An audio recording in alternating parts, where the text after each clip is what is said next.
Hello বন্ধুরা, আসসালামু আলাইকুম। সবাইকে জানাই শুভ সন্ধ্যা। আসলে সুস্থতা যে আল্লাহ তাআলার কত বড় নিয়ামত, আমরা অসুস্থ না হলে জিনিসটা বুঝি না। তাই তো নিয়মিত আমাদের আল্লাহ পাকের দরবারে শুকরিয়া আদায় করা দরকার। তো যাই হোক, আমি একটু অসুস্থ, তোমাদের বলেছি দুপুরেই। তো ঘুম থেকে উঠে দুপুরে আমি মাগরিবের পরে চলে আসলাম ডক্টরের কাছে। আমি প্রথমেই ডক্টর দেখিয়েছি। তো আমার একটা ভাইরাসের সিমটম দেখা দিয়েছে, যেটা এখন ইদানিং অনেকেরই হচ্ছে।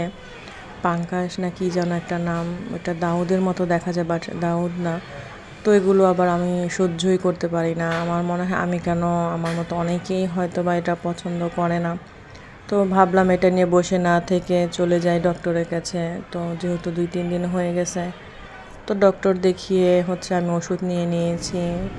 উনি আমাকে অ্যান্টিবায়োটিক দিয়েছে আর একটা মলম দিয়েছে। তো ওষুধ নিয়ে আমি কিছু কেনাকাটা করে বাসায় চলে আসলাম। তো সবাই আমার জন্য দোয়া করবে, আল্লাহ পাক যেন আমাকে তাড়াতাড়ি সুস্থতা দান করে। আল্লাহ হাফেজ।